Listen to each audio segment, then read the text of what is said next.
దివ్యవాణి గారు, మనం మాట్లాడుకుంటూ ఒక కప్పు కాఫీ టీ తాగుదామా? చాలా బాగుంటుంది. Thank you. నమస్తే అమ్మా, బాగున్నారా?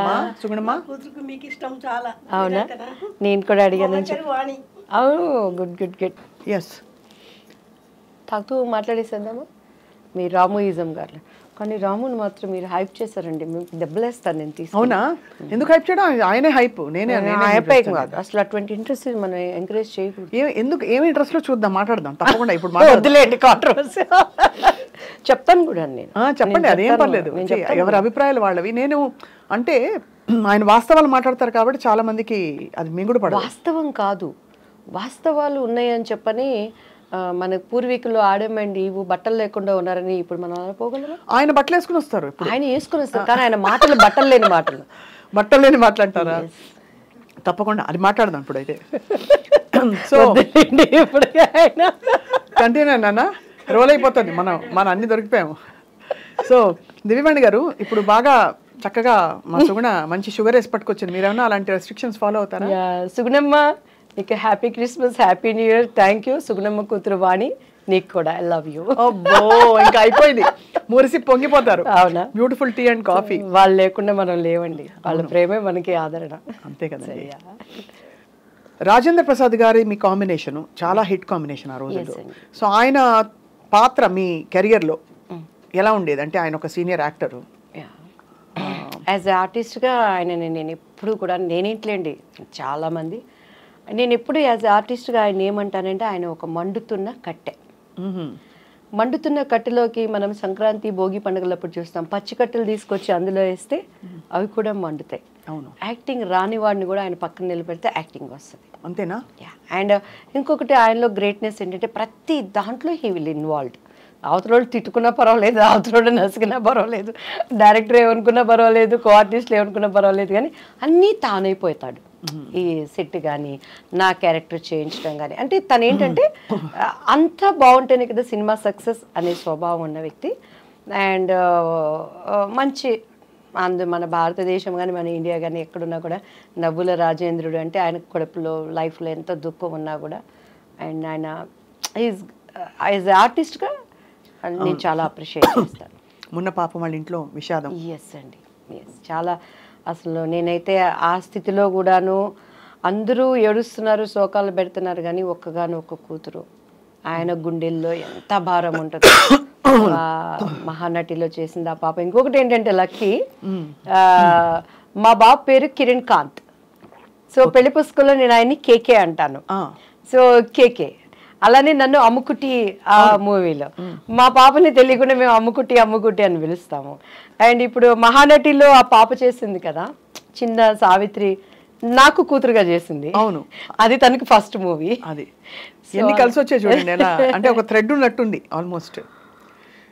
పెళ్లి పుస్తకం అవకాశం మీకు దివ్యవాణి గారు ఎలా వచ్చింది మీకు? అది ఇట్స్ అఫ్ కోర్స్ నాకు చాలా ఇష్టమైన సినిమా, బికాస్ మా సొంత ఫ్యామిలీ మెంబర్స్ తీసిన వెంకటరమణ గారు. ఇప్పటికీ స్వప్న గారు, చాలామంది నాతో, నా ముందు ఆర్టిస్టులు, నా తర్వాత ఆర్టిస్టులు, నాతో ఆర్టిస్టులు మీరేం సినిమాలు చేశారంటే పేర్లు చెప్పుకోవాలి, తడుముకోవాలి. ఆ హీరోలతో ఎంతో స్ట్రగుల్ అయ్యి ఏమేమో పణంగా పెట్టి వాళ్ళు పెద్ద పెద్ద హీరోలతో చేశారు. కానీ దేవుడి దయ, బాపు రమణ గారు, దివ్యవాణి అంటే పెళ్లి పుస్తకం అంటే దివ్యవాణి, ఆ తర్వాత రాజేంద్ర ప్రసాద్ గారు అంటారు. అవునవును, ఎందుకంటే నేను కొత్త అలా చేయటానికి. అండ్ అది అసలు నేనైతే సినిమా ఇండస్ట్రీలో అలసిపోయి, నేను సినిమా ఇండస్ట్రీకి సెట్గానేమో నిజంగా వెళ్ళిపోయి పెళ్లి చేసేసుకొని అంటలు తోక్కుంటాను, ఏదో ఒకటి చేసుకుంటా ఉండొచ్చు. మా బావ ఉండేవాడు, మా అత్తయ్య గారు అబ్బాయి, నేను పెళ్లి చేసేసుకుంటాను, నన్ను పంపించేయండి అన్న టైంలో బాపు గారి దగ్గర నుంచి కాల్ వచ్చింది. ఇట్లా బాపు గారు చూస్తారంటే ఈయన కూడా అంతే, అందరూ డైరెక్టర్ లాగానే ఉంటారు, వేవేవో మాట్లాడతారు, నేను అలా ఉండను అంటాను. ఇంటికి వచ్చినాక మా అమ్మ ఇండైరెక్ట్గా తిడుతుంది, డైరెక్ట్గా తిడితే మళ్ళీ నన్ను భరించలేరు ఎవరు, ఇండైరెక్ట్గా తిడుతుంది. నేను ఇంకా ఏడ్చుకుంటా చీదుకుంటా ఉంటాను, నన్ను పంపించండి నేను మళ్ళీ చదువుకుంటాను అంటాను. ఇది కూడా అంతేలే అని చెప్పని తలకు బాగా నూనె పెట్టుకున్నాను. అప్పుడు చీర కట్టాలంటే మమ్మీనే కట్టేవాళ్ళు, నాకు అంత కట్టుకోవటం రాదనమాట. సో బాపు గారి దగ్గరికి వెళ్ళినప్పుడు తలకి లక్ ఏంటంటే ఆ రోజు తలస్నానం చేయలేదు, తలకు నూనె పెట్టుకున్నాను. ఆ హోమ్లీ కావాలనేది నాకు తెలీదు. మీకు ఇక మీరు మన రమణ గారి ఫ్యామిలీ అని అంటే మీకు తెలుసు కదా, బాపు గారి రూమ్ పైన పెద్ద రూమ్, అన్ని పుస్తకాలు, చిన్న ఆయనగా ఆయన కూర్చొని బొమ్మలు గీసుకుంటున్నారు. మన రమణ గారు ఉన్నారు కదా, రమణ గారు తీసుకెళ్లారు. ఈ అమ్మాయి కొత్త అమ్మాయి అండి దివ్యవాణి గారు అనగానే చూశారు బాపు గారు, నమస్కారం అండి అని కూర్చున్నాను నేను. ఇది జుట్టు మీ సొంత జుట్టు అండి అని అన్నారు. అవును సార్ అన్నాను. ఇట్లానే ఉండాలి మూవీలో అన్నారు. సరేనండి అని, ఎందుకంటే నేను ఓకే అవననేది నాకు లోపల ఒక అభిప్రాయం. బట్ నాకు అప్పుడు బాపు గారి విలువ నాకు నిజంగా తెలియదండి. బాపు గారు ఎంత గొప్ప మనిషి, ఎందుకంటే నేను సినిమాలు చూసేదాన్ని కాదు. ఈ క్వార్టర్లీ హాఫ్ ఇయర్లీ ఎగ్జామ్స్ వస్తే ఒక సినిమా, అది కూడా అప్పుడు మనకు తెలిసిన హీరోలు ఎవరు, శోభన్ బాబు, కృష్ణ. మా అన్నయ్య ఏమో కృష్ణ ఫ్యాన్స్, మేమేమో శోభన్ బాబు ఫ్యాన్స్. ఈ 2 సినిమాలు అంటేనే ఇంట్లో అడుక్కుంటే కానీ పంపించండు మా నాన్నగారు. అట్లా నేను పెరిగిన దాన్ని. లోతుగా సినిమా ఏంటి, పరిజ్ఞానం ఏంటండి. ఇప్పుడు రాజేంద్ర ప్రసాద్ గారు వీళ్ళందరూ ఏం చెప్తారు, మేము ఏంటి డబ్బింగ్ 75 పైసలకు చెప్పాము, అన్నం లేకుండా ఉన్నాము, దీని మీద కసితో వచ్చాము. సూపర్ స్టార్ కృష్ణ గారు కానీ ఇప్పుడున్న మెగాస్టార్లు కానీ. నాకు అట్లంతా నేను రాలేదు, తేపడ్డాను కాబట్టి నాకు అసలు సినిమాలు ఇవన్నీ తెలియదు అనమాట. సో బాపు గారి విలువ తెలియకుండా అప్పుడు ఆయన ఏమడిగారంటే, మా అమ్మగారు అన్నారు, మిస్సమ్మ సినిమా చూసామమ్మ అన్నారు. నిజంగా ఆ సినిమాలు ఏం చూస్తాం, ఈ ట్రెండ్లో పెరిగిన వాళ్ళం. మా అమ్మ ఇంకా చూస్తే ఇట్లా అన్నారు, అమ్మ అంటే చూశానని చెప్పానంటే చూశాను సార్ అన్న. నిజంగా నేను మిస్సమ్మ చూడలేదు, అబద్ధం, ప్రామిస్ అబద్ధం చెప్పాను. మళ్ళీ ఇంటికి వెళ్ళినాక మొట్టికాయలు పడతాయి, పప్పు గుత్తికారతో డబ్బులు పడతాయి. ఎవరు పడతారు ఎవరు చూసి చూశాను సార్ అన్న. కానీ సేమ్ అందులో క్యారెక్టరే మీది అని అన్నారు. అలాగే సార్ అన్నాను. నీకు కాళ్ళు చూపియమ్మ అన్నారు. మా అమ్మాయికి ఇలా చూసాను. మా అమ్మగారు పాప ఆమె భయపడతా, ఈ అవకాశం అన్నా మా అమ్మాయికి రావాలి, ఏదో ఒకటి మా అమ్మాయి ద్వారా మేము ఇండస్ట్రీలో ప్రూవ్ చేసుకోవాలని కాళ్ళు చూపించాను. ఎందుకంటే ఆ మూవీలో ఎక్కువ కాళ్ళకి షార్ట్స్ ఉంటాయండి. మహానుభావులు. నా స్టోరీ నాకు మిస్సమ్మ సినిమా మళ్ళీ చూడమ్మా అని అన్నారు. అలాగే సార్ అని చెప్పాను. ఇంటికి వెళ్ళిపోయాను. టక్ టక్ టక్ టక్ అగ్రిమెంట్, డేట్స్ ఫిక్స్ అయిపోయినాయి. 45 days కంటిన్యూస్గా షూటింగ్. అమ్మ అన్ని మాట్లాడేశారు, డబ్బులు ఏమిటి అసలు, రమణ గారు ఉన్నారు, మన మేనేజర్ రమణ గారు, ఇప్పటికే ఆయనే ఉన్నారు. శ్రీరమణ గారు అంతా మమ్మీ మాట్లాడుకున్నారు. శ్రీరమణ గారు అంటే పెద్దవారు? నో ఇప్పుడు ముళ్ళపూడి వెంకటరమణ గారు, బాపు గారు, శ్రీరమణ గారు ఈజ్ ద ఇంకా పర్మనెంట్ కుటుంబ సభ్యులు. అవును, ఆయన అదే శ్రీరమణ గారు అంటే ఆయనే కదా. శ్రీరమణ గారు అంతా మాకు మమ్మీతో మాట్లాడారండి. నెక్స్ట్ డే ఆంధ్రజ్యోతి నాడు బాపు బొమ్మ దివ్యవాణి అని వచ్చింది. ఫస్ట్ ఫోన్ మా ఇంటికి వచ్చింది. అప్పుడే మారిందా మీ పేరు? దివ్యవాణి అప్పుడు మారలేదు కదా, అంతకు ముందే ముందే మారిపోయింది. అంటే నాకు ఫస్ట్ నేను చేసినప్పుడు డాన్స్ రాజా డాన్స్ అని చేశాను. అనుకోకుండా మొన్న వినోద్ రాజా అని బెంగళూరు ఒక ప్రైవేట్ మీటింగ్కి వెళ్ళినప్పుడు కలిసానండి. దాంట్లో అప్పట్లో చిరంజీవి గారు సిడీ తెప్పించుకొని చూసారు ఆ అబ్బాయి డాన్స్కి. లీలావతి గారి కొడుకు కన్నడ రాజ్ కుమార్ గారు. సో ఆ టైంలో నాకు దివ్య అని పేరు పెట్టింది ద్వారకేష్ గారు. ఆయన భవ్య అని ఒక అమ్మాయిని పరిచయం చేశారు. సో దివ్య అని ఆయన పెట్టారు. మమ్మీకి వాణి అంటే ఇష్టం, దివ్యవాణి అలా అయిపోయింది. సో బాపు గారు ఇక దివ్యవాణి కానీ ఫస్ట్ మా ఇంటికి వచ్చిన కాలు దాసనారాయణరావు గారు. మీరు ఒక మాట అన్నారు, అంతకు ముందు మీరు చాలా విసిగిపోయారు, బాపు గారు అవకాశం కూడా అలాగే అవుతుందిలే అనుకున్నారు. చాలా అయ్యాయి ఆడిషన్స్, అంటే ఏమయ్యేది ఆడిషన్లో? మీరు సెట్ అయ్యేవారు కదా వాళ్ళ క్యారెక్టర్కి, లేకపోతే అంటే దానికి ముందు దాసనారాయణరావు గారిది అభిసారిక అని ఒక మూవీ వచ్చిందండి.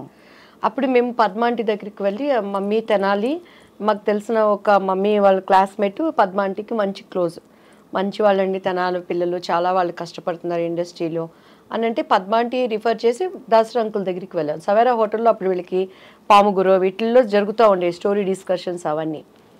ఏమి చేస్తారు, మాట్లాడేవాళ్ళు, కింద నుంచి పెద్ద చూసారు, ఒడ్డు పొడుగు బాగుంది అమ్మాయి అనేవాళ్ళు, స్టోరీ మంచి క్యారెక్టర్ అండి అనేవాళ్ళు.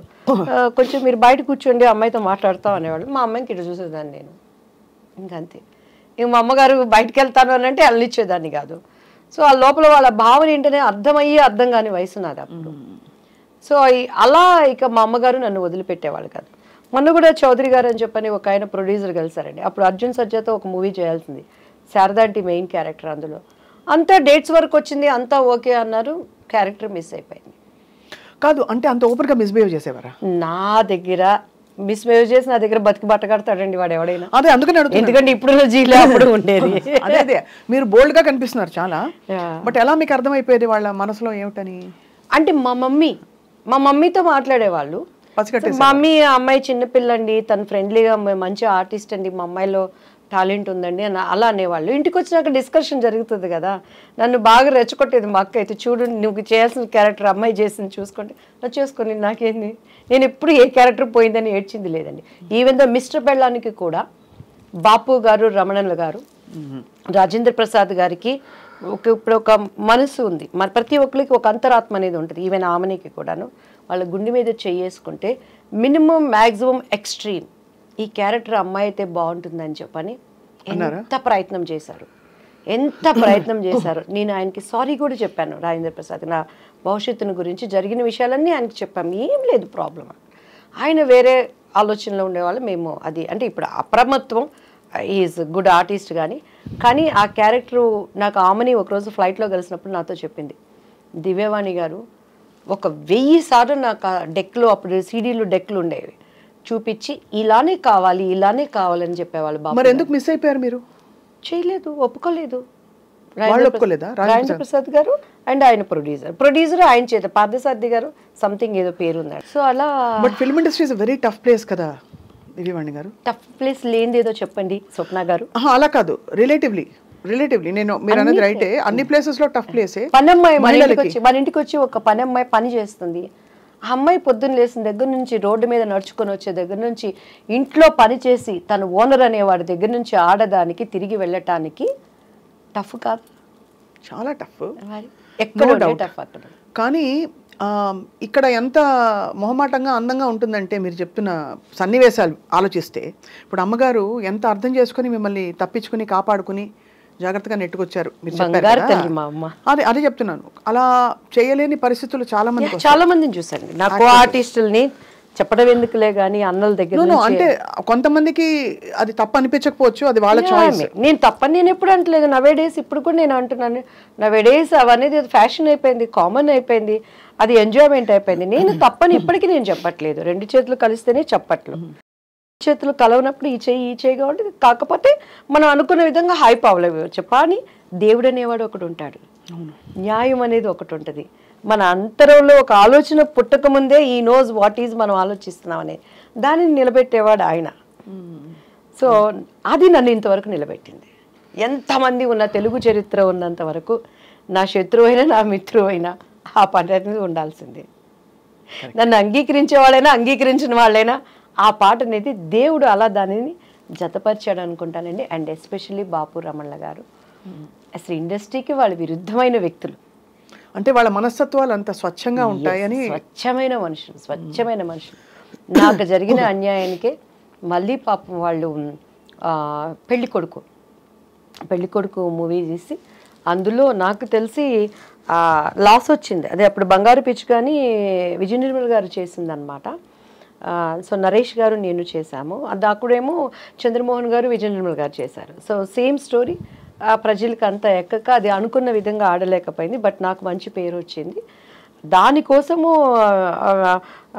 వెంకటరమణ గారు తన పక్కనున్న సైటుకి అప్పుడు ఫైనాన్షియల్ దీనికి బాపు గారు ఇచ్చేశారు. అంత స్నేహబంధం వాళ్ళు అసలు చూస్తే రిలేషన్స్ అనుకుంటాం కానీ స్నేహితులు అనేది చాలా రోజుల వరకు నాకే తెలియదండి.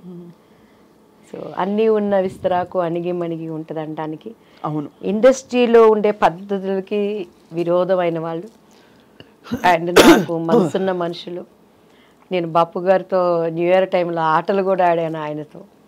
మొన్న కూడా రోజా ఒకసారి దుబాయ్లో బాపు గారికి లైఫ్ టైమ్ అచీవ్మెంట్ అవార్డు ఇస్తున్నప్పుడు చెప్పింది, ఒక ఆడది అందగత్తె అంటే ఎన్ని అవార్డ్స్ రివార్డ్స్ వచ్చినా బాపు బొమ్మ అనేది అది ఒక క్రెడిట్.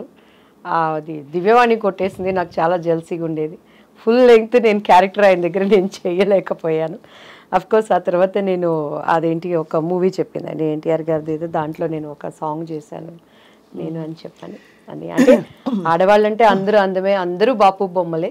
ఎస్పెషలీ బాపు బొమ్మ అంటే ఆయన జనరేషన్స్ ఎంతమంది చేసిన, అవును వాణిశ్రీ గారు వాళ్ళు చేసిన, నా జనరేషన్స్ ఎంతమంది చేసిన, ఆమెని నేను ఎంతమంది, నా తర్వాత జనరేషన్ చార్మి వాళ్ళు మిగతా వాళ్ళు ఎంత చేసినా బాపు బొమ్మ అంటే దివ్యవాణి. అది నా ఇంటి పేరుగా మార్చబడింది కదా, అదే నాకు దేవుడిచ్చిన ఒక ధన్యత అండి. అదే మరి చారెడు బారెడు పిడికెడు గుర్తుందా? పిడికెడు నల్లని కూరలు బారెడు. ఆ జడ పట్టుకున్నప్పుడు మీరు చూడండి, ఆ షార్ట్లో చూస్తే నా కళ్ళన్నీ ఎర్రగా ఉంటాయి అనమాట. అప్పటికే ఒక యుద్ధం అయిపోయేది నా మీద, ఇన్ని నిందలు, ఏడ్చి ఏడ్చి ఏడ్చి షార్ట్ రెడీ అనగానే వెళ్ళిపోయేది అనమాట మళ్ళీ. అట్లా మీ డైలాగ్ మేము వాడేసుకుంటుంటాం, చెంగల్పట్టి శాంతారాం అంటే మీరే కదా. అదోటి అమ్ముకుట్టి అమ్ముకుట్టి మనసిలాయో కిట్టమూర్తి కిట్టమూర్తి తెలుసులే ఓయ్ ఓయ్. అందులో కూడా రమణ గారి ట్యాగ్ ఉంటుందండి ఆ సాంగ్స్.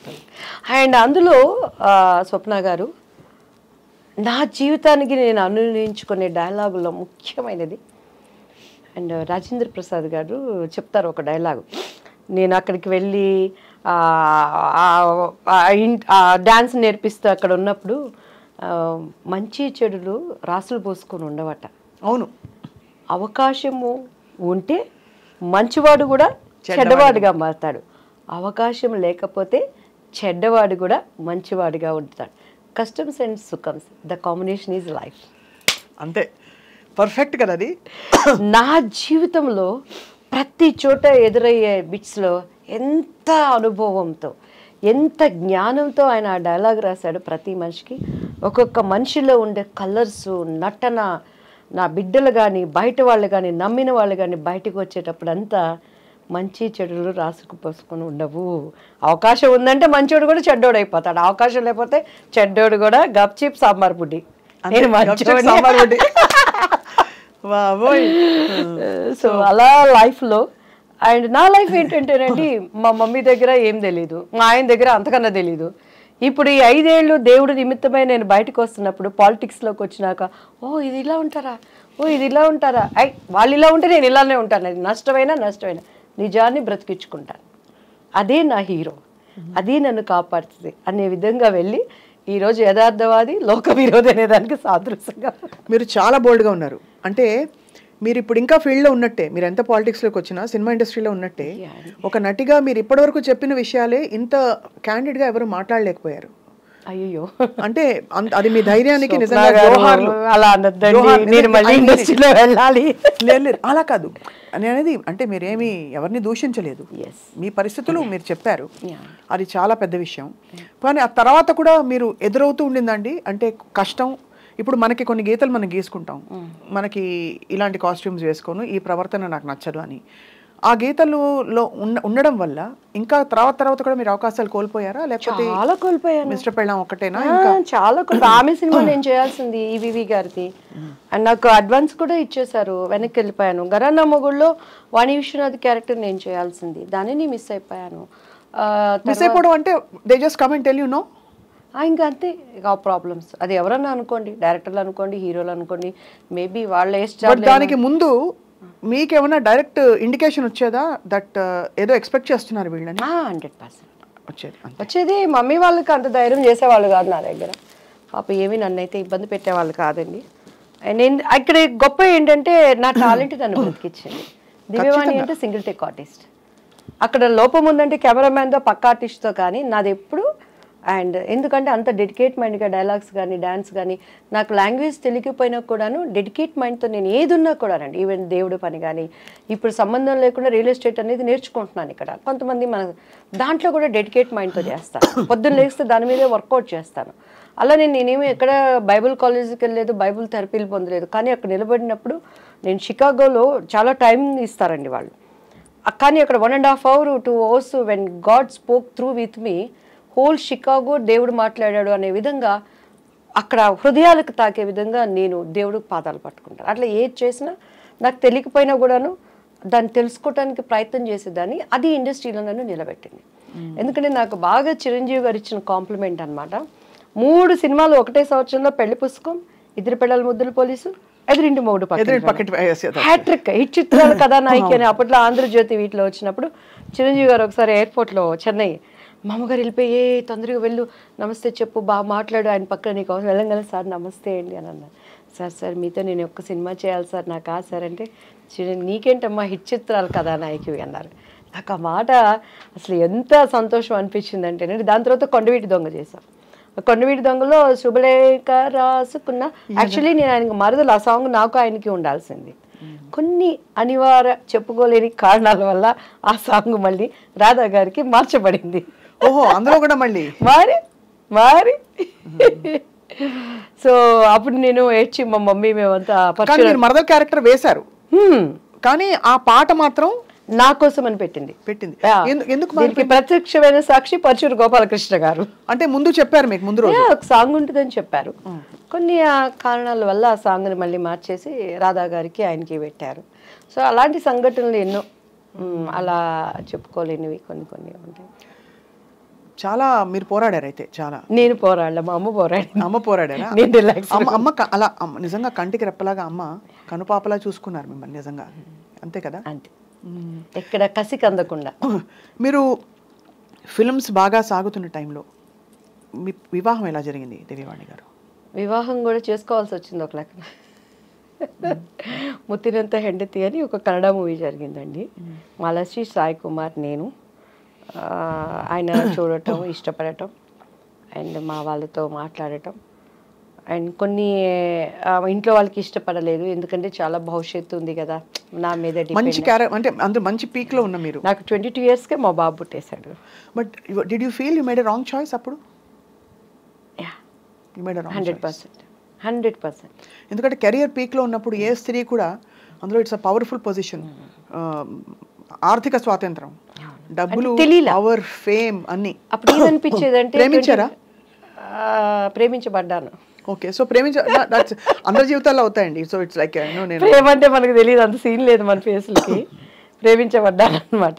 అంటే ఇంకొకటి ఏంటంటే స్వప్న గారు, నేను 14 yearsకి ఇండస్ట్రీకి వచ్చేసాను. డాన్స్ 87, నా 10th ఇంకా నాకు ఇది కూడా రాలేదు, ఏమంటారు దాన్ని, నా రిజల్ట్స్ కూడా రాలేదనమాట. మా నాన్నగారు చనిపోయారు. సో ఆ సినిమా హిట్ అయిపోయింది. ఒక 6 months ఏదో నా మీద వర్కౌట్ చేశారు మమ్మీ వాళ్ళు క్యారెక్టర్స్ కోసం. నా ఆల్బమ్ రావటం అప్పట్లో ఎస్పి వెంకన్న బాబు గారికి చేతుల్లోకి వెళ్ళింది. ఆయన డేట్స్ చూస్తానికి తీసుకునే టైంలో టక్టక్క సినిమాలు రావటం, రామారావు గారు, పసుపులేటి రామారావు గారు డేట్స్ చూసేవాళ్ళు, ఉమా అంకుల్ చూసుకునేవాళ్ళు. కొన్ని దానిగా వచ్చాయి. 3 years నాన్ స్టాప్గా నేను ఇల్లు చూడలేదు. ఒకలాంటి హోమ్ సిక్ అయిపోయేది. మా ఇంట్లో ఒక్కొక్క పిల్ల, మా అక్క, మా అన్నయ్య. అట్లా టైంలో నేను కళలో ఆ సినిమా హిట్ కొట్టడం, వెళ్ళిపోవటం, చేయటం నాకేమైపోయేదంటే పొద్దుగూకులు వర్క్, అమ్మ నాన్న. సో ఆ టైంలో ఏదో ఒకటి నాకు ఐ వాంట్ సంథింగ్, అది నాకంటూ ఒక స్వతంత్రమైన జీవితం చెప్పుకోలేని పరిస్థితి. నేను నా భావనలు నేను చెప్పుకోలేను. డ్రెస్ వేసుకోవాలా, అమ్మ చెప్పింది వేసుకోవాలి. మాట్లాడటం ఇంటర్వ్యూలో మమ్మీ ట్రైనింగ్ ఇచ్చి, అప్పుడు ఈ ప్రభు వీళ్ళంతా మా మమ్మీ దగ్గరకు కూడా వచ్చేవాళ్ళు కదండి. అంత మా మమ్మీ అంటే హిట్లర్ అనమాట.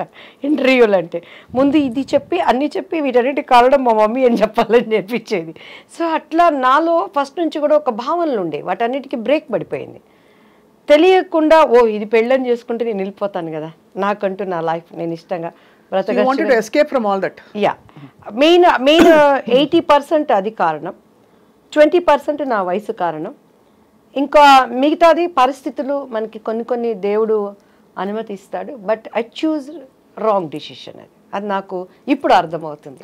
అవునులేండి, అవును. ఇండివిజువాలిటీ మనం ఉండుంటే ఇంకా.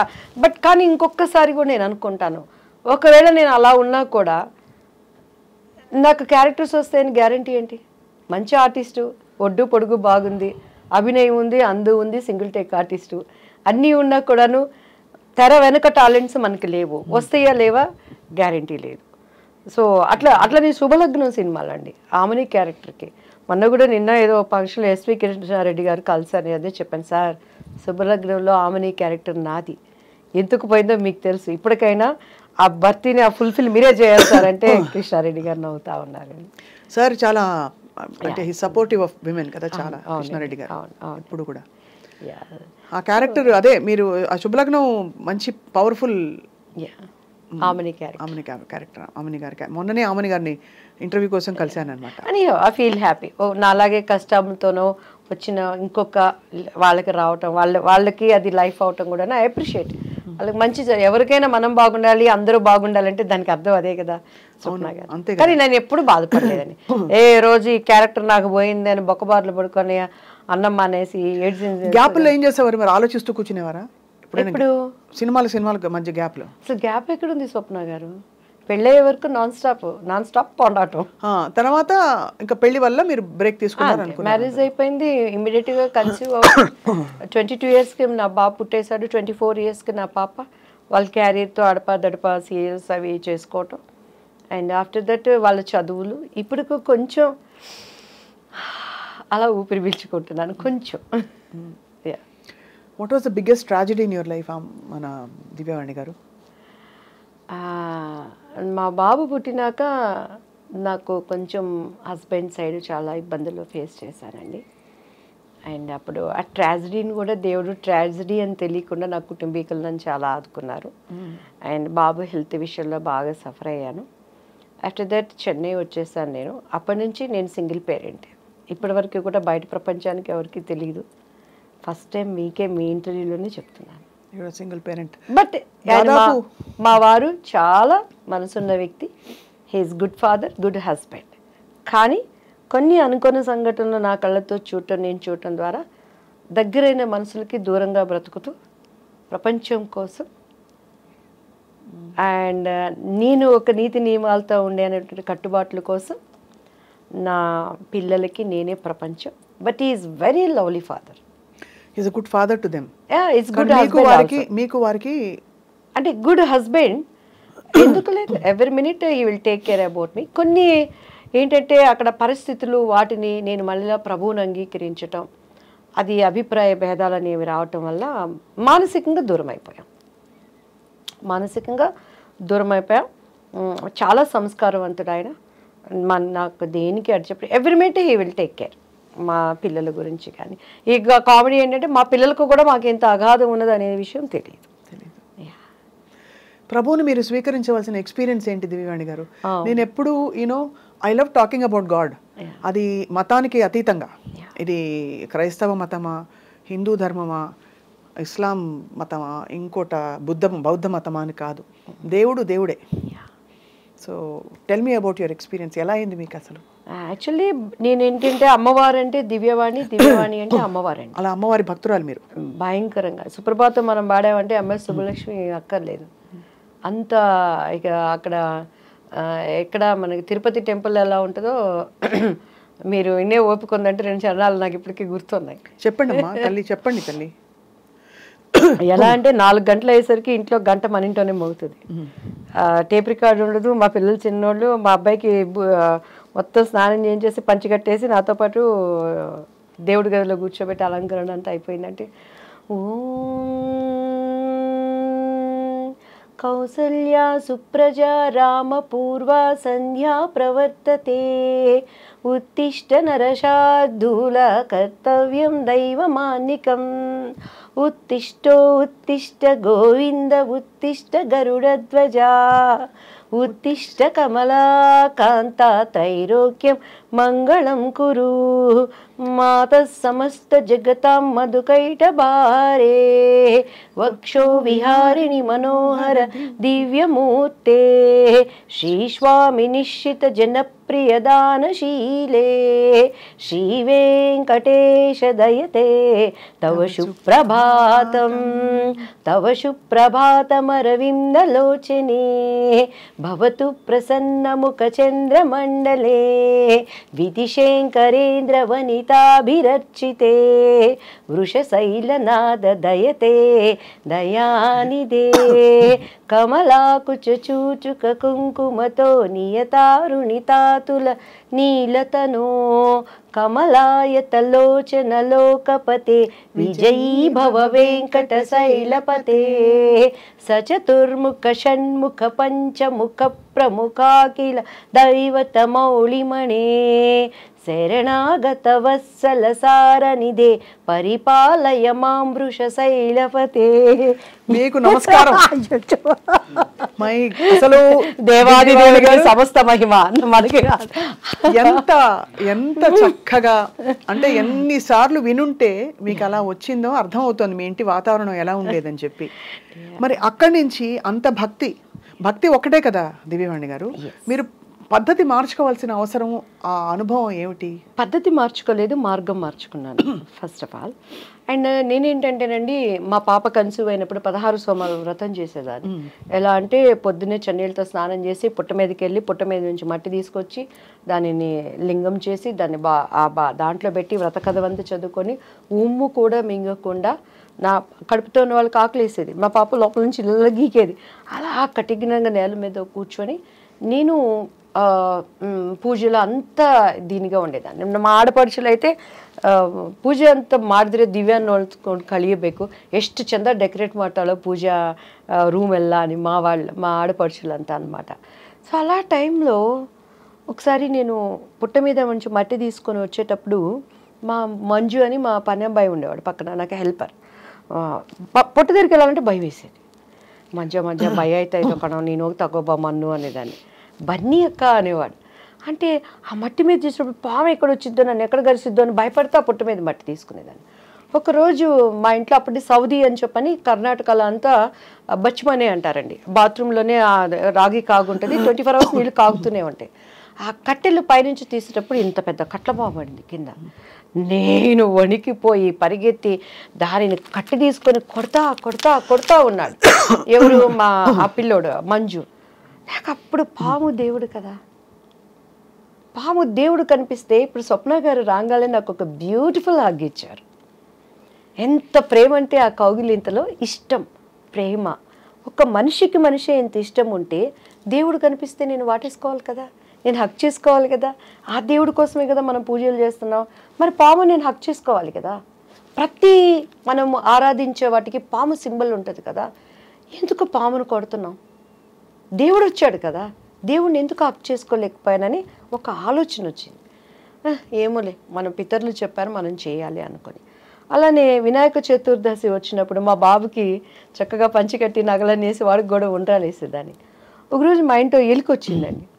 ఎలుక వచ్చినప్పుడు ఎలుకలు అంటే మా వారు చాలా, ఆయన ఎట్లా అంటే అసలు ఫుడ్ దగ్గర బళ్ళు వచ్చినాయి హల్లి బందిదే సాయిస్ పూడి అంటారు. చాలా నీట్నెస్, డిసిప్లైన్, చాలా కేర్ ఉంటారు అన్నిట్లో. ఆ ఎలికని చంపడానికి నేను బండి కష్టం నాకే తెలుసు స్వప్న గారు. ఎలికలు బోన్ తీసుకొచ్చి పొద్దున్నే ఎలికని చూస్తున్నప్పుడు రేపు పొద్దున్న వినాయక చవితి చూస్తే వినాయకుడి దగ్గర ఎలిక, ఇదేంటి ఎలుక కూడా దేవుడి రూపమే కదా, ఈ ఎలికని ఎందుకు చంపేస్తున్నాను నేను, దీనివల్ల ప్లేగ్ వ్యాధి ఏంటి, అట్లా తెలియని ఒక ఆలోచనలు నాలో ఉండేవి. సో ఎప్పుడైతే మా బాబు మీద ఈ చేతబడులు చీకటి శక్తులని ప్రయోగించారో, when I start read Bible, పరిశుద్ధ గ్రంథం, ప్రపంచంలో చాలా ఉన్నాయి. ఎవరిచ్చారు అసలు మీకు మా గ్రంథం? ఇప్పుడు గ్రంథం ఎవరిచ్చారంటే మా బాబు చదువుకునే స్కూల్ టీచరు సెయింట్ జోసెఫ్లో Nirmala aunty, she a believer. ఆమె నాకు బైబిల్ గురించి ఇచ్చి, దివ్య నువ్వు క్రీస్తు దగ్గరికి రా, నీ బాబుకి పరిపూర్ణంగా విడుదల ఇస్తుందని బైబిల్ ఇస్తే నాకేం తెలుసండి. మా ఇంట్లో నాకు ఇప్పటికీ నా స్కూల్ బుక్స్ అన్నిటికీ అన్ని పండుగలు వచ్చినాయంటే వాళ్ళకి పసుపు పెట్టి మధ్యలో కుంకుమ పెట్టి సరస్వతి చదువు బాగా రావాలని చెప్పని బైబిల్ కూడా అక్కడ తీసుకెళ్ళి పెట్టి దానికి కూడా పసుపు కుంకుమ పెట్టి గంట కొట్టి హారతిచ్చి చదవడం వచ్చేది కాదు. నేను ఎప్పుడు రామాయణం, భాగవతం, భారతం ఇవన్నీ వినటమే కానీ అంత టైం ఎక్కడ ఉండేది చదువుకోవటానికి. పెద్దవాళ్ళు చెప్తే వినటం, నేను ఎప్పుడు చదవలేదు బైబిల్ని. సో ఫస్ట్ టైం నాకేదో దీన్ని చదువు అని ఒక ప్రేరణ వచ్చినప్పుడు, నేను ఆంటీ ఇచ్చింది తీసినప్పుడు ఫస్ట్ నాకు ఏం అర్థం కాలేదు. భూమి ఆకాశం శూన్యంలో నుంచి వచ్చింది, ఒక పేజీ అది చదివే ఏం అర్థం కావట్లేదు, ఏం చదవాలి మూసి పెట్టేశాను, దండం పెట్టుకున్నాను. మనకు ముచ్చటగా ఏది చేసినా 3 సార్లు చేయాలి. సో ఏంటి బైబుల్, ఎందుకు నేను చదవాలి, నువ్వు నాతో ఏం మాట్లాడతావు దేవుడు యేసయ్య అని నేను దండం పెట్టుకొని ప్రేయర్ చేసినప్పుడు, మీరు నమ్మరు స్వప్న గారు, 3 times అంత పెద్ద పరిశుద్ధ గ్రంథంలో ఒకటేసారి ఒకటే వాక్యం వచ్చింది, తూర్పు పడమర ఉత్తర దక్షిణ నువ్వు ఎటు వెళ్ళినా కూడా నా సన్నిధి నీతో ఉంటుంది.